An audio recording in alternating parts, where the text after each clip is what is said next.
जुलाई सन 2014 राजस्थान से चलकर दिल्ली को जाने वाली ट्रेन है।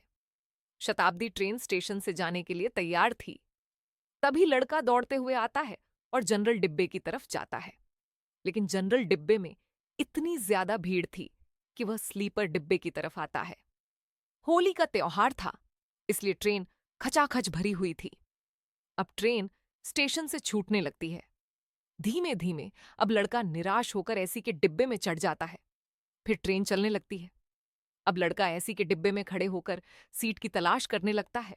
तभी उसकी नजर एक सीट पर पड़ती है, जहां पर एक लड़की खिड़की की तरफ मुंह करके कुछ पी रही होती है।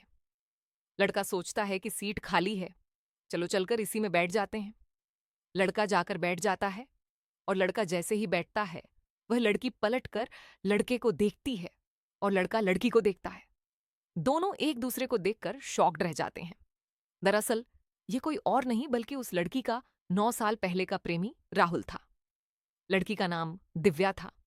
लड़की राहुल को बहुत प्यार करती थी, लेकिन इन 9 सालों में बहुत कुछ बदल चुका था। लड़की आईएएस बन चुकी थी, बल्कि लड़का एक प्राइवेट कंपनी में काम करता था, ऐसा राहुल को देखकर लग रहा था। उसके कपड़े थोड़े सस्ते वाले लग रहे थे।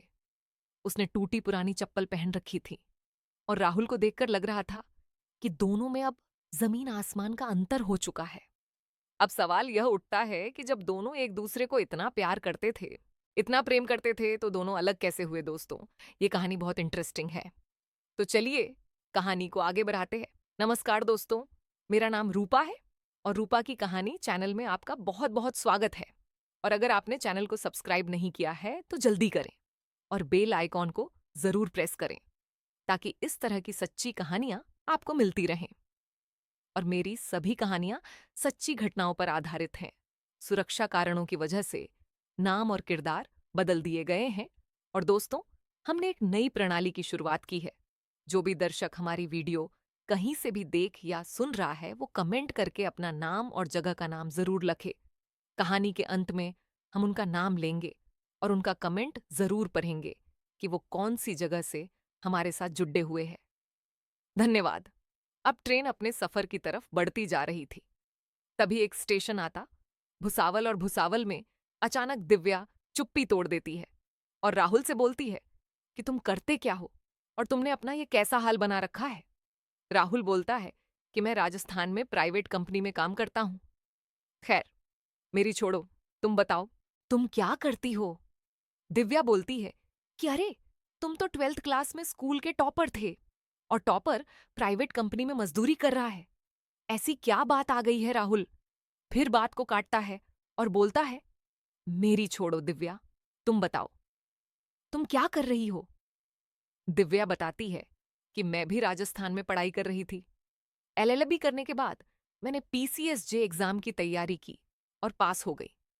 इस वक्त मैं आईएएस बन गई हूं और जल्द मुझे पोस्टिंग मिलने वाली है। अब यह सुनकर राहुल बहुत खुश होता है। कहता, चलो, कोई तो हमारे स्कूल का है जिसमें इतना बड़ा मुकाम हासिल किया है। अब बातें करते करते कब टाइम कट जाता है पता ही नहीं चलता है। तभी अगला स्टेशन रेवाड़ी आ जाता है। रेवाड़ी में दिव्या बोलती है राहुल से कि ट्रेन यहाँ काफी ज्यादा टाइम तक रुकती है, चलो बाहर कुछ खा पी आते हैं, और दोनों ट्रेन से उतर जाते हैं। दिव्या राहुल से बोलती है कि मैं तुम्हारी फेवरेट चीज ले आती हूँ, और दुकानदार से बोलती है कि भैया 2 पेटी और एक फ्रूटी दे दो। अब ये देखकर राहुल बहुत खुश होता है और बोलता है कि तुमको इतने सालों बाद भी मेरी फेवरेट चीज याद है। तो दिव्या बोलती है कि सच्चा प्यार किया है, कैसे भूल सकती हूं। ये कहकर दोनों हंसने लगते हैं। तब राहुल की अचानक नजर दिव्या के हाथ पर पड़ती है। दिव्या ने हाथ पर एक बैंड पहना हुआ था, जिसको राहुल ने करीब 7 साल पहले दिया था। राहुल देखकर दिव्या से बोलता है कि तुमने ये ब्रेसलेट बैंड भी अभी तक पहना हुआ है। तभी दिव्या इमोशनल हो जाती है और बोलती है कि मैंने सच्चा प्यार किया है और ये ब्रेसलेट मैं पूरी जिंदगी मरते दम तक पहनूंगी। और ये कहकर दिव्या रोने लगती है। अब राहुल देखता है और चीजों को संभालता है। तभी ट्रेन चलने लगती है और दोनों वापस ट्रेन में आकर बैठ जाते हैं। पूरी रात दिव्या और राहुल एक दूसरे की बातें करते रहते हैं। कब समय बीत जाता है, सुबह हो जाती है पता ही नहीं चलता और दिल्ली स्टेशन आ जाता है। दिल्ली में दोनों लोग उतरते हैं। राहुल जाने लगता है तो दिव्या आवाज देती है और राहुल से पूछती है कि तुम्हारी कजिन सिस्टर पूजा कहाँ है। राहुल बोलता है कि पूजा की तो बहुत साल पहले शादी हो चुकी है और उसकी शादी जोधपुर में हुई है और अभी वह अपने ससुराल जोधपुर में ही है। दिव्या तभी राहुल से बोलती है कि अगर तुमको बुरा ना लगे तो क्या मैं उसका नंबर ले सकती हूं। राहुल हाँ बोलता है और राहुल से दिव्या पूजा का नंबर ले लेती है। उसके बाद दोनों एक दूसरे को हक करते हैं और अपने अपने घर के लिए निकल जाते हैं। उसी शाम दिव्या पूजा को फोन करती है। पूजा के पास जब फोन जाता है तो वह पूछती है कि इतने दिनों बाद तुमने फोन किया और तुमको नंबर कहाँ से मिला। दिव्या सारी अपनी और राहुल की घटना बता देती है। तभी पूजा कहती है कि चलो अच्छा हुआ, दो हंसों का जोड़ा फिर मिल गया। तभी दिव्या हंसने लगती और बोलती है, नहीं ऐसा कुछ नहीं है। पूजा दिव्या से कहती है कि राहुल तो लड़का था, तुम्हें इतने साल हो गए, तुम तो कम से कम मुझसे मिलने आ सकती थी। तभी दिव्या बोलती है कि देखो मैं नहीं चाहती थी कि मेरी वजह से कोई क्लेश हो, और जब से तुम्हारे भाई ने राहुल के ऊपर हाथ उठाया था तब से मुझे ये डर लगने लगा था कि मेरी वजह से तुम्हारे घर में कोई कहाँ सुनी ना हो। तब पूजा दिव्या की बात काटती है और कहती है, राहुल के ऊपर मेरे भाई ने हाथ नहीं उठाया था। दिव्या पूजा से बोलती है कि देखो तुम बनो मत, जो सारी सच्चाई है वह आज बता दो। तभी पूजा कसम खाती और बोलती कि ऐसा कोई इशू नहीं हुआ है, मेरे भाई ने कभी भी राहुल के ऊपर कोई हाथ नहीं उठाया।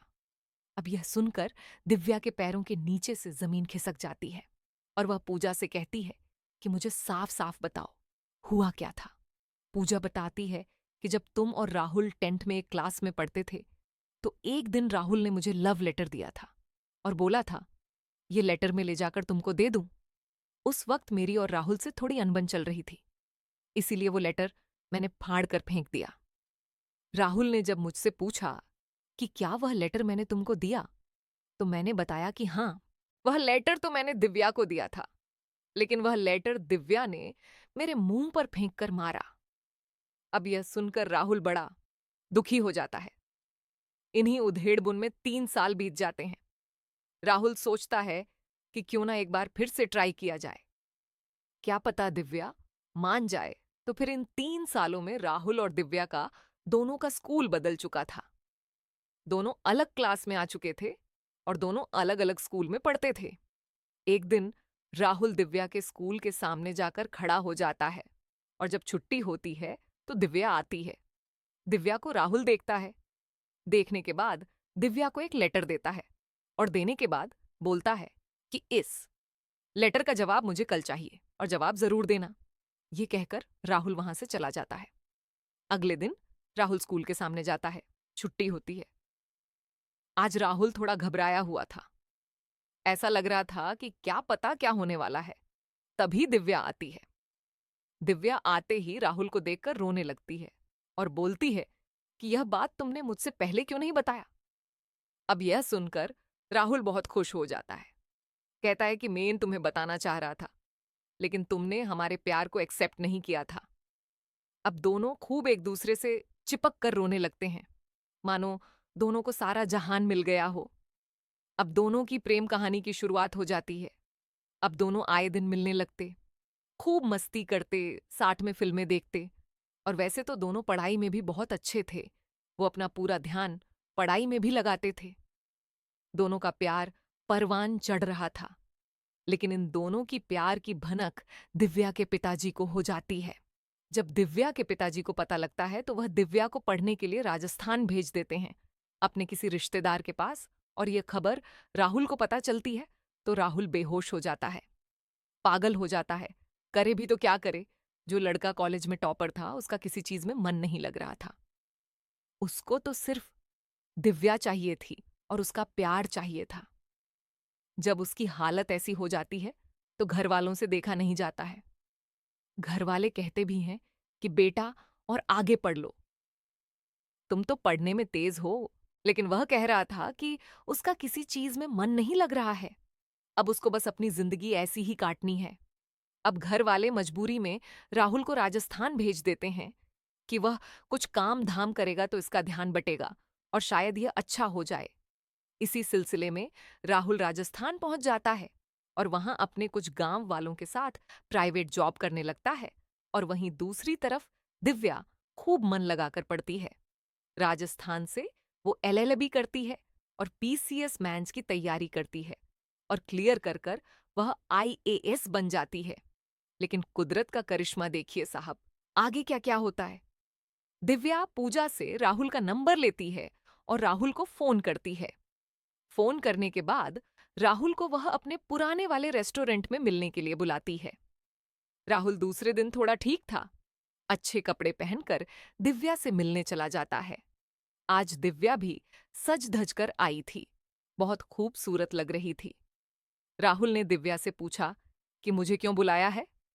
तुम्हारे माँ बाप अगर तुमको मुँह गरीब के साथ देख लेंगे तो तुमको न जाने क्या क्या कहेंगे।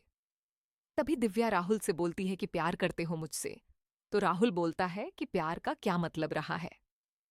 दिव्या बोलती है राहुल से कि प्यार का यह मतलब रहा है कि मुझे तुम्हारे साथ सारी जिंदगी प्यार करना है, शादी करोगी मुझसे।